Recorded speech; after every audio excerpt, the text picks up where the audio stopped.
it's working. It was morning, everyone. It's Friday morning, and it's 10 o'clock here in Cape Town, 9 o'clock in France, and we've got a system running at the moment, which is as we will use out on the field. So I've a new data card instead of the house one here, and we're plugging an adapter, so we're running the big battery to make sure the phone stays there, and we've got the microphone plugged into that two-way adapter because there's only one plug in the back of the iPhone, and we've got a few other things happening with the microphone, so hopefully this keeps running all the way through. Okay, so plenty happening on the ground and on the water here.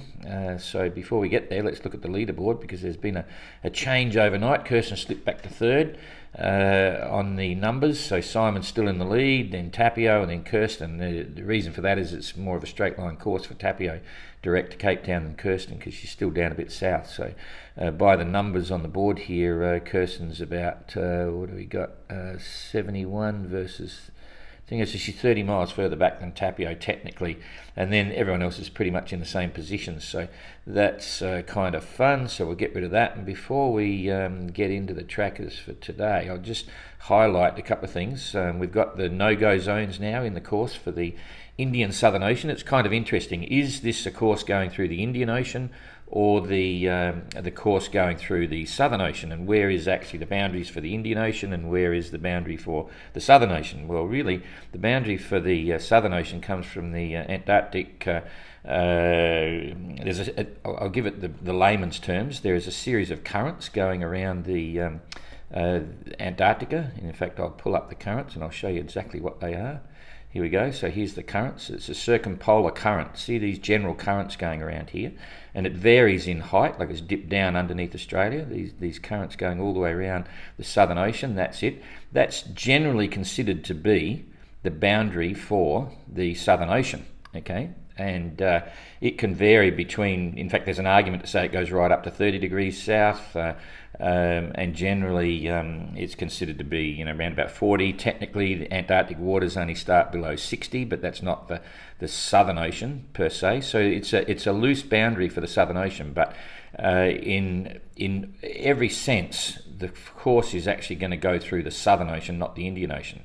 Now, having said that, the Indian Ocean boundary goes pretty much, technically, goes all the way down to about 60, I think it is, and comes up here. So yes, there is an argument to suggest that it is proper to say we're going to go through the Indian Ocean, but in sailors' terms and general terms, they're absolutely not in the Indian Ocean. We're in the Southern Ocean, but just to meet it halfway, we say the Indian Southern Ocean. And then there is the Pacific Southern Ocean, and this argument can go on forever. But anyway, I just thought I'd mention all that before people... sometimes you might have noticed in the press release we just went out the latest news, we talked to it about being the Indian Ocean. That's correct technically, but it's also correct to say we are only in the Southern Ocean, so that's correct too, and it's sort of correct to say we're in the Indian Southern Ocean. So we're getting a few comments on that already. So now that we've got that out of the way, we'll go back to wind. The no-go zones, that's pretty obvious to see now. Thanks Yellow Brick for putting that up. We keep them really busy. We're one of their busiest clients because we say, can you do this, can you do that? And I just noticed this morning, let's see Jean-Luc, he's back to 3.7. Just before it rolled over 3 minutes ago, he was doing 18 knots. So they're doing really well to get all this extra information on board, and we thank them for that. It's a great system. In fact, it's a long story, but this map, we're really happy with it, the way the tracker works, all the features we have, and it's very special for GGR, and Yellow Brick do a great job of supporting us in all the little issues we have. They do their best as well, and often we get little glitches, but don't despair. It'll all sort itself out at the end of the day. So yachts in the no-go zone, they can't dip down south into this zone, and you'll see if they do, for every hour they're inside the zone, they get a 3-hour time penalty, I think it is. So it's a hard wall there. Keep the boats up high. The reason we do that is not so much for ice, but this is a rescue zone. We talk closely with the rescue coordination centres in Africa and Reunion, the French ones, and Australia, of course. And in the pre-planning, they prefer we stay higher rather than go south. When I came through here in the BOC in 1990, I stayed high, but I was just underneath Kerguelen. But others in my fleet, if we put the the grids on. This is 40 degrees south. The roaring 40s are right up here. They came right down into the 60s, and that used to be the way it goes, in the Whitbread races and even the original Vendée Globes. They'd come way down south, and of course, if someone got into trouble, it was very hard to assist them. So that's a few reasons to stay north. The other one is, just before we get onto the tracker, is you'll notice now, 2-month delay. It's keeping generally the high winds, the really big storms and stuff. There's not a lot of action, but they should be happening in the area below that latitude, and that's what we're hoping for. So the entrance coming across here may not face the sort of severe storms that we experienced in 2018. In 2018 we had a similar no-go zones, but the storms were coming up high, and we got under a lot of pressure, as you all know. So, okay, back to today and what's going on here. We will just pick this up. I'll deal with the back end of the fleet before we come to the front.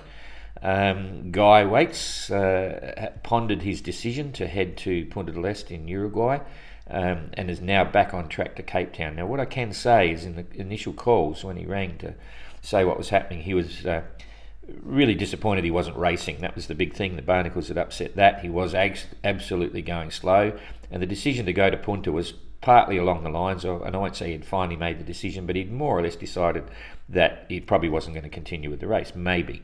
But he made it clear that he would decide when he got to Punta, where he has a lot of friends and contacts, that he would assess the situation then. But in hindsight, sailing for a few days away from the course and the fleet, and pondering his decision, he's reversed that decision. He will come to Cape Town. He's going to give it his best to get around, and he'll look at anchoring in Georges Bay here probably, and try and remove the barnacles while it's at anchor and the boat's not moving. And if that doesn't succeed, he may have to slip it. If he slips it, then he will become a Chichester class sailor.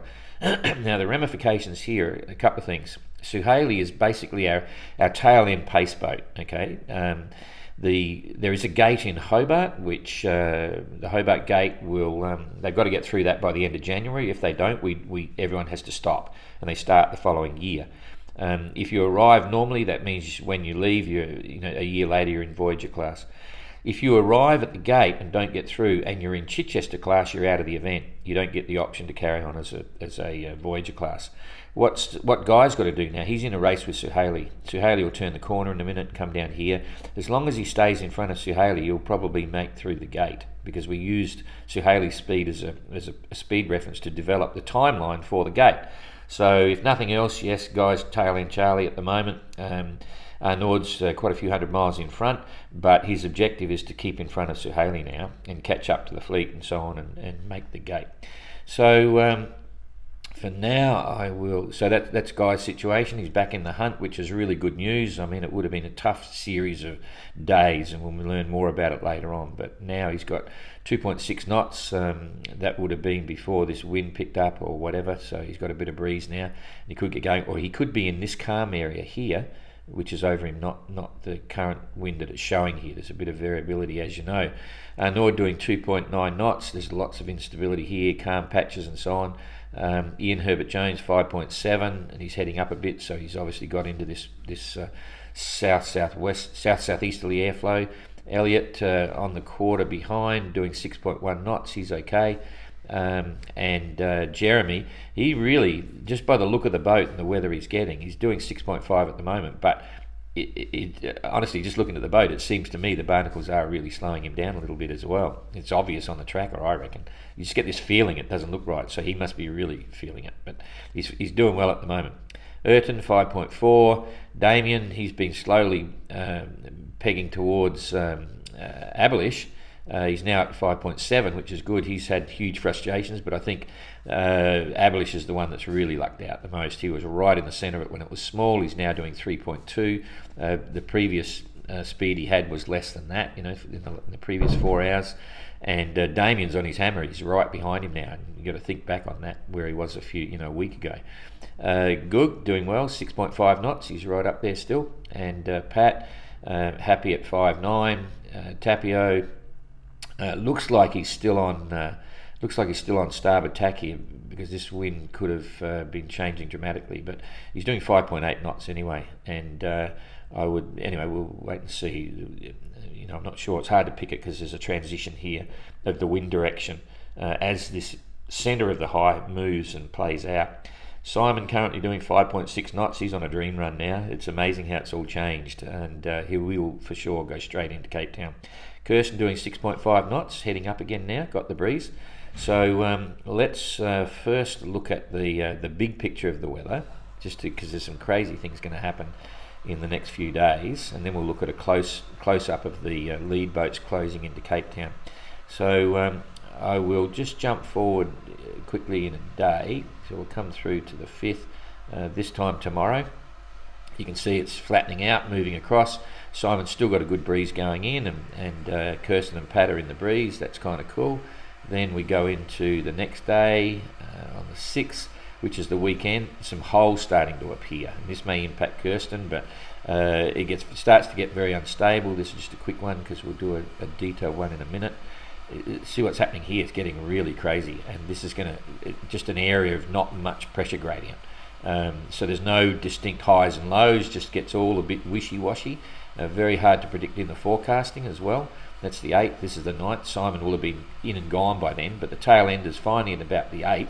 So in about 4 days, well, not the tail enders, but this mid-fleet group will be getting pushed rapidly towards Cape Town, okay, on the 8th. So they'll have a burst of speed. Then the 9th, 10th, lots of instability. Those turning the corner are going to get headwinds, and it's interesting to see what's going on here, because the 11th, it's the big southeasterlies are coming back. So yeah, it's about a week later. So Simon's and the others are cracking a week of no southeasterlies, and then it's starting up again, and that'll probably hold for a couple of weeks maybe. Who knows?